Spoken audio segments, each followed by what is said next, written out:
지난 6일 연방 항소법원이 바이든 행정부의 민간기업 백신 의무화 지침에 긴급 유예를 결정했습니다. 오늘 바이든 정부가 코로나19 백신 접종을 완료한 외국인들을 대상으로 국경을 전면 재개방했습니다. 총 1조 2천억 달러에 이르는 미 사상 최대 규모의 인프라 건설 예산이 지난 5일 하원을 통과했습니다. 미 방위산업체 등 9개의 주요 기관이 여러 차례 해커의 공격을 받은 것으로 나타났습니다. 배후로 중국의 해킹 그룹이 의심되고 있습니다. 지난 5일 텍사스주 휴스턴에서 열린 한 콘서트장에서 8명이 죽고 수백 명이 다치는 압사 사고가 발생했습니다. 또 콘서트 참석자 가운데 누군가가 다른 사람들에게 마약을 주사했을 가능성도 나왔습니다. 이상은 이 시각 주요 뉴스입니다.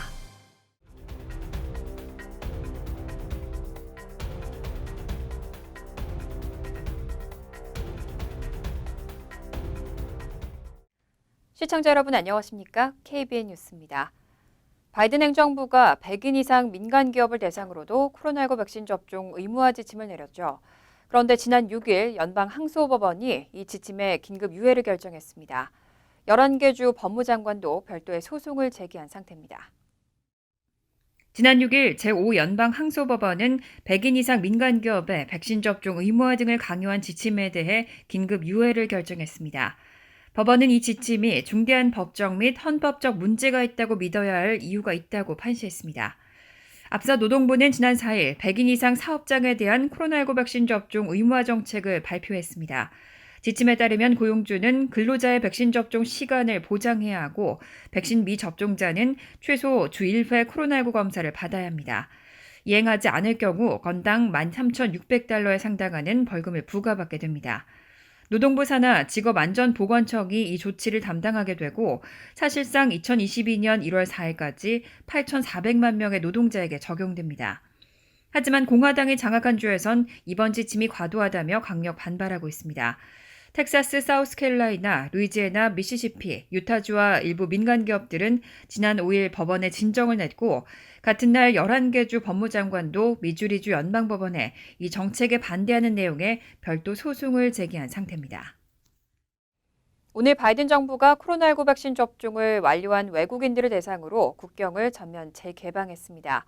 최소 30개국 이상의 영향을 미칠 것으로 보이면서 항공편 수요도 급증할 것으로 전망됩니다. AFP 통신은 오늘부터 코로나19 백신 접종을 완료한 외국인들을 대상으로 국경 전면 개방 조치가 실시되지만 이번 조치는 바닷길을 제외한 육지와 항공길에 한정된다고 보도했습니다. 앞서 제프 자이언츠 백악관 코로나19 조정관이 외국인 입국 관련 백신 접종 의무화 논의를 진행하고 있다고 밝힌 지 3개월 만입니다. 항공편 입국을 희망하는 모든 외국인은 백신 접종을 완료한 상태에서 미국행 항공기에 탑승하기 3일 이내 코로나19 음성 판정을 받아야 합니다. 입국 가능 백신으로는 아스트라제네카와 얀센, 모더나, 화이자, 코백신, 시노팜, 시노백 등 총 7개입니다. 육지 입국자 경우는 내년 1월부터 백신 접종 의무화가 전면 실시됩니다. 다만 올해까지는 필수 목적과 비필수 목적에 따라 접종 의무가 다르게 적용됩니다. 백신 접종 의무는 관광, 가족 방문 등 비필수 목적의 경우만 해당되고 무역, 학업 등 필수 목적 경우는 제외됩니다. 이번 미 국경 재개방 조치는 최소 30개국 이상의 영향을 미칠 것으로 보입니다.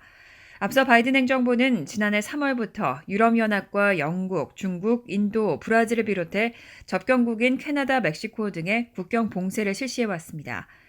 한편 이번 조치로 미국과 유럽을 오가는 대서양 항공편 수요가 급증할 것으로 예상됩니다.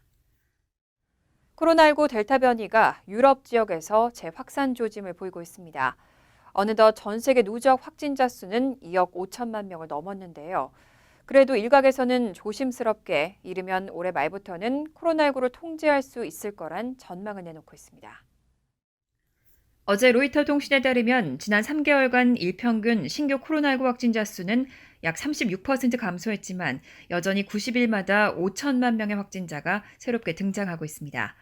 전 세계 240개국 가운데 55개국에서는 코로나19 확진자가 여전히 증가하고 있고 러시아와 우크라이나, 그리스 등은 팬데믹이 시작한 이래 역대 최악의 국면을 마주하고 있습니다. 특히 새로운 진원지로 급부상 중인 유럽에서는 백신 접종률이 낮은 동유럽 지역을 중심으로 코로나19가 확산되고 있습니다. 동유럽 지역의 경우 약 4일마다 100만 명이 새롭게 감염되고 있는데 전체 유럽의 절반에 해당하는 수치입니다. 코로나19 확진자 수가 5천만 명을 돌파하는데 약 1년이 걸렸다는 점에서 확진자 증가율이 가팔라지고 있다는 평가도 나옵니다.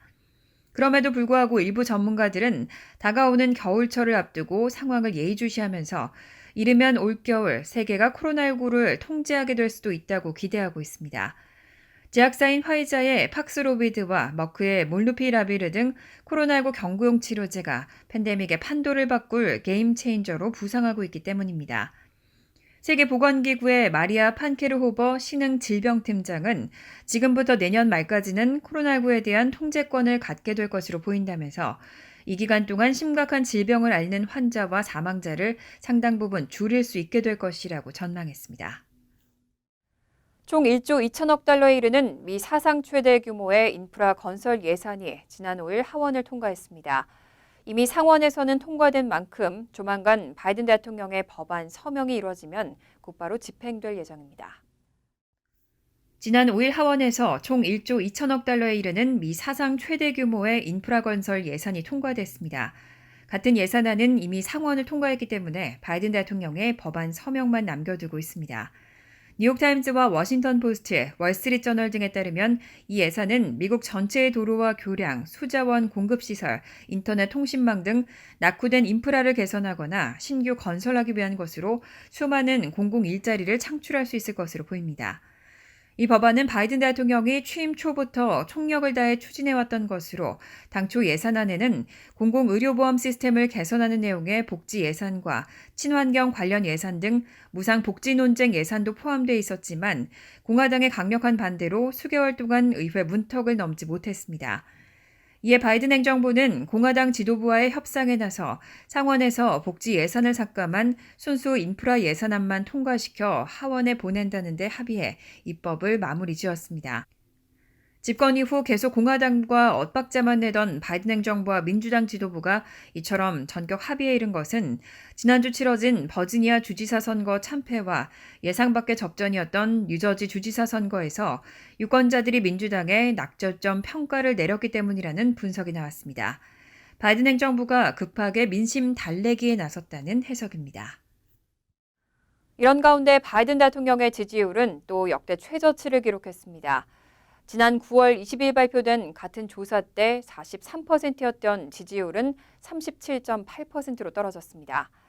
응답자의 63.7%는 바이든 대통령이 2024년 대선에 출마하지 않기를 원한다고 대답했습니다.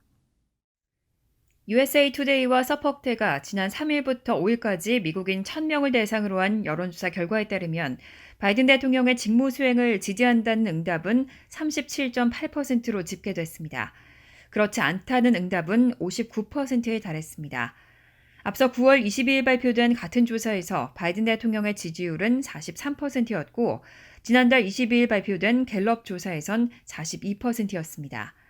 설문 대상자의 63.7%는 바이든 대통령이 2024년 차기 대선에 연입을 위해 출마하지 않기를 원한다고 대답했습니다.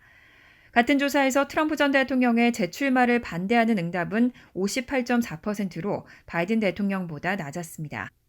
오늘 대통령 투표를 한다면 누구에게 투표하겠느냐는 질문에 바이든 대통령이라는 대답은 40%로 트럼프 전 대통령 44%보다 오차 범위 안에서 낮았습니다.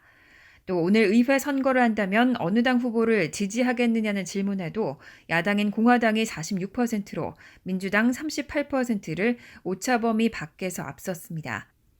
이번 여론조사를 담당한 서퍽대 데이빗 펠리올로고스 정치연구센터장은 민주당은 내년 11월 중간선거를 걱정해야 할 판이라고 말했습니다. 이 조사에서 카멀라 해리스 부통령의 지지율은 27.8%로 더 낮았습니다. 바이든 대통령은 재선에 출마할 뜻을 밝혔지만 이미 78세로 고령인데다 워싱턴 포스트는 민주당 지지자도 다른 인물을 선호하는 여론이라고 보도한 바 있습니다. 얼마 전 에릭 애덤스 뉴욕시장 당선인은 취임 첫 3개월 월급을 비트코인으로 받겠다고 밝혔는데요. 이번엔 학교에서 가상화폐 교육을 해야 한다고 강조하면서 친가상화폐 행보를 이어가고 있습니다. 에릭 애덤스 당선인은 어제 CNN과의 인터뷰에서 학교가 가상화폐와 관련된 기술을 가르쳐야 한다고 말했습니다. 애덤스 시장은 블록체인과 비트코인에 대해 말하면 젊은이들이 그게 뭔지 묻는다면서 이는 전 세계의 상품 및 서비스에 지불할 새로운 수단을 뜻하기 때문에 학교에서 이 기술을 비롯해 새로운 사고방식을 가르쳐야 한다고 말했습니다. 뉴욕시 기업이 비트코인 등 가상화폐를 받아들이도록 장려할 것이냐는 질문에는 살펴볼 예정이고 신중하게 접근할 것이라며 바로잡을 것이라고 말했습니다. 앞서 지난 4일 애덤스 당선인은 시장으로 취임하면 첫 3개월의 급여를 비트코인으로 받겠다면서 가상화폐 산업 지원을 선언한 바 있습니다. 이는 최근 재선에 성공한 프랜시스 수아레스 마이애미 시장이 두 번째 임기 첫 월급을 100% 비트코인으로 받을 것이라고 밝힌 데 응수한 것으로 보입니다. 마이애미는 가상화폐 육성에 적극적으로 나서고 있는데 애덤스 당선인 또한 가상화폐 수도를 놓고 경쟁에 뛰어든 모습입니다. 코로나19 대유행 이후 천연가스와 원유 등 에너지 가격 급등이 이어지고 있죠. 제니퍼 그랜홈 에너지부 장관이 올 겨울에는 지난해보다 난방비가 더 많이 들 것이라고 전망했습니다. 제니퍼 그랜홈 에너지 장관은 어제 CNN의 State of the Union에 출연해 올해 난방비는 지난해보다 더 비쌀 것이라고 말했습니다. 다만 그래도 미국은 천연가스 보유량이 많기 때문에 약간 유리한 입장에 있다면서도 공급망 대란과 같은 문제를 안고 있고 석유 및 가스 회사들은 수요만큼 공급량을 늘리지 않고 있다고 지적했습니다. 그랜홈 장관은 또 전략 비축유 활용 가능성에 대해서도 밝혔습니다. 비상 상황을 대비해 비축해놓은 석유 비축량을 시장이 풀면 급등한 유가를 일시적으로나마 안정화할 수 있기 때문에 거론된 것인데 앞서 바이든 대통령은 이에 대한 명확한 입장을 밝히지 않았습니다. 다만 그랜홈 장관은 정부가 모든 가능성을 놓고 논의 중에 있다고 밝혔습니다. 특히 바이든 대통령이 청정 에너지 투자를 포함해 이 문제 해결책 마련에 초점을 맞추고 있다고 설명했습니다. 올해 천연가스 선물 가격은 현재까지 132% 오른 것으로 나타났습니다. 업계 전문가들은 만약 올겨울이 더 춥다면 소매 가격과 천연가스 선물 가격이 오를 것이라고 경고했습니다. 미 에너지정보청에 따르면 천연가스를 사용해 난방을 떼는 미 가정은 올겨울 평균 난방비가 $746로 지난 겨울보다 30% 증가할 것으로 전망됐습니다. 지난 겨울보다 프로판가스는 54%, 가정용 난방유 43%, 천연가스 30%, 전기 난방 6%가량의 비용이 더 들 것으로 예상됩니다. 미 방위산업체 등 9개의 주요 기관이 여러 차례 해커의 공격을 받은 것으로 나타났습니다. 보안업체는 해커의 전술과 도구를 볼 때 중국의 해킹 그룹이 의심된다고 밝혔습니다. CNN은 보안업체 팔로 알토 네트워크스로부터 입수한 자료를 인용해 외국 해커가 국방, 에너지, 의료 기술 및 교육 부문 등 9개 기관을 침해했다고 보도했습니다. 사이버보안연구원은 신원 미상의 해커들이 미국 방위산업체와 기타 민감한 대상의 주요 데이터를 훔치려는 지속적인 노력을 벌였다고 폭로했습니다. 회사의 정보를 빼내 다른 회사로 팔아넘기는 사이버 스파이 유형으로 해커들은 일부 표적 조직의 비밀번호를 도용한 후 이메일을 통해 전송되거나 컴퓨터 시스템에 저장된 민감한 데이터를 가로챈 것으로 드러났습니다. 라이언 올슨 팔로 알토 네트워크스 부사장은 CNN에 확인된 피해자보다 더 많은 희생자가 나올 것으로 예상된다며 해커 책임자가 누구인지는 불분명하지만 일부 공격자의 전술과 도구가 의심되는 중국 해킹 그룹이 사용하는 것과 겹친다고 설명했습니다. 국가안보국과 사이버인프라안보국은 이번 해킹 사례를 추적하고 있다면서도 해커의 신원에 대해서는 언급을 거부했습니다. 올슨 부사장은 국방부와 거래하는 모든 회사의 이메일에는 외국 스파이가 관심을 가질 수 있는 방위 계약에 대한 다양한 데이터가 포함될 수 있다며 주의를 당부했습니다. 지난 5일 텍사스주 휴스턴에서 열린 한 콘서트장에서 8명이 죽고 수백 명이 다치는 압사 사고가 발생했습니다.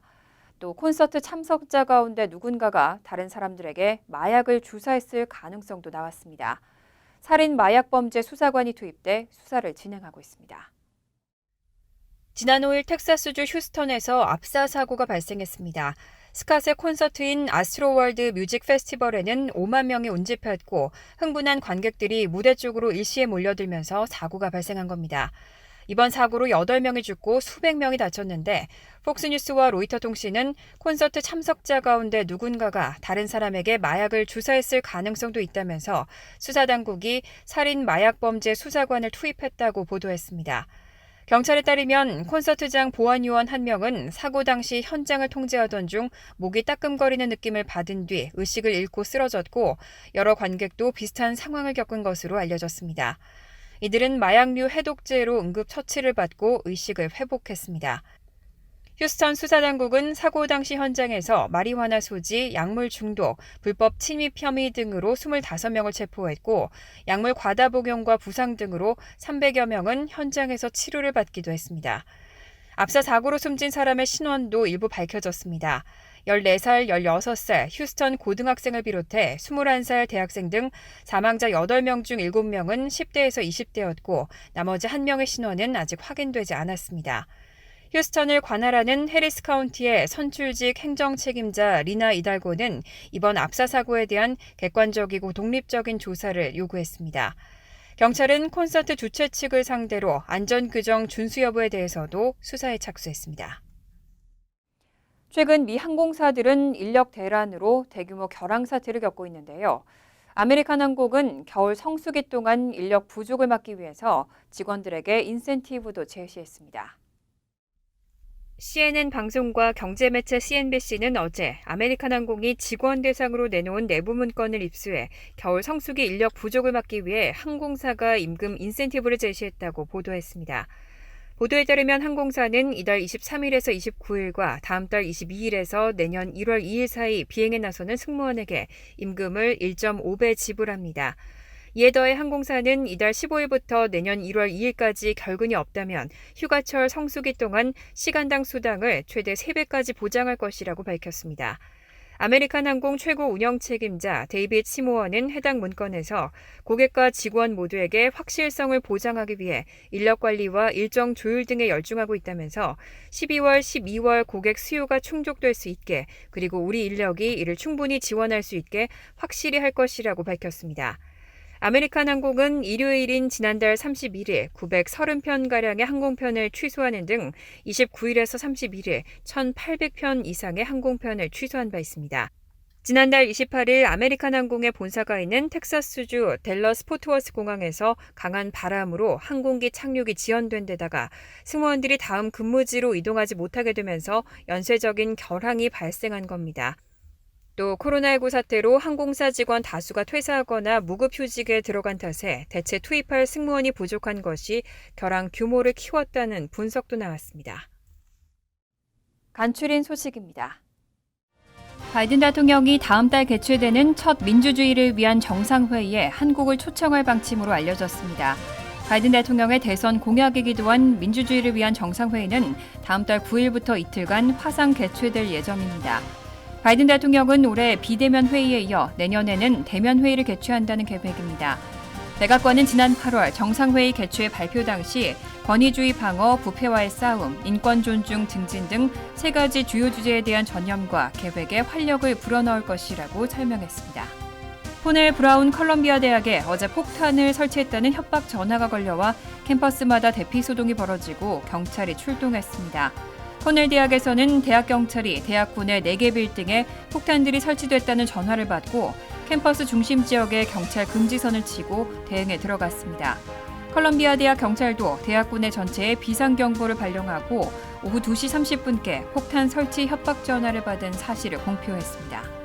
월스트리트저널은 쿠오모 전 뉴욕 주지사 측이 고소에 잠재적으로 결함이 있다며 공소기일 연기를 요청했다고 보도했습니다. 법원은 이를 받아들여 쿠오모 전 주지사는 당초 예정됐던 이달 17일이 아닌 내년 1월 7일 법정에 출두할 예정입니다. 올바니 법원은 이번 주에 성추행 관련 소송건으로 쿠오모 전 주지사에게 소환장을 보냈고 쿠오모 전 주지사는 혐의를 부인했습니다. 고소장은 쿠오모 전 주지사를 A급 경범죄 혐의로 기소했고 유죄가 인정될 경우 1년 이하의 징역이나 3년 이하의 보호관찰에 처할 수 있습니다. 락펠러 센터는 올해 크리스마스 트리로 메릴랜드 엘크톤에 있는 독일 가문비 나무를 선정했다고 밝혔습니다. 락펠러 센터가 메릴랜드에서 크리스마스 트리를 선정하기는 역대 처음입니다. 나무의 높이는 79피트, 폭은 46피트며 무게는 12톤에 달합니다. 이 나무는 오는 13일 락펠러 센터에 도착한 뒤 5만 개 전구와 크리스마스 트리의 아이콘인 스와로브스키 별 등으로 장식된 성탄 트리로 꾸며지게 됩니다. 크리스마스 트리 점등식은 다음 달 1일 개최되고 내년 1월 16일까지 불을 밝히게 됩니다.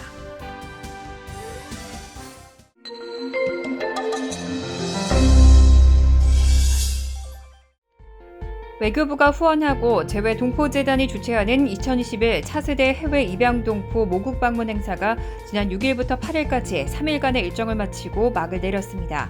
이번 행사에는 세계 14개국 390여 명의 입양동포와 자녀, 양부모 등 동반 가족이 온 오프라인으로 참가했습니다. 뉴욕 대한체육회는 지난 4일 뉴욕 한인봉사센터에서 신고 회장단 2취임식을 가졌습니다. 제21대 신임 회장에 취임하는 곽우천 회장은 2023 전미체전이 뉴욕에서 이루어지는 중요한 시기인 만큼 최선을 다해 준비해 뉴욕 한인사회의 잔치로 만들겠다는 포부를 밝혔습니다. 20일 희망재단이 뉴저지에서 어렵게 생활해온 서류미비 한인의 귀국 비용을 위해 $1,200를 지원했습니다. 가족 없이 홀로 20년간 서류 미비 신분으로 살아온 이 씨는 경기도 이천의 한 기관에 입주해 여생을 보내게 됐습니다. 뉴욕 한국문화원은 오는 11월 14일 오후 7시 30분 플러싱 타운홀과 공동 주최로 한국 대표 창작 국악밴드 악단광칠의 대면 콘서트를 개최합니다. 환율과 증권 소식입니다.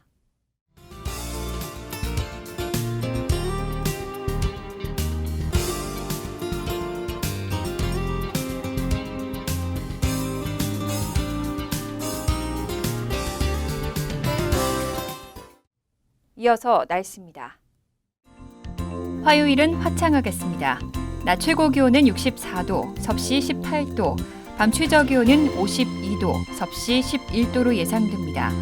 수요일도 화창하겠습니다. 목요일 역시 화창하겠지만 점차 구름이 많아지겠고 밤늦게는 비 오는 곳도 있겠습니다. 이상으로 KBN 뉴스를 마칩니다. KBN과 함께 즐거운 저녁 되시기 바랍니다.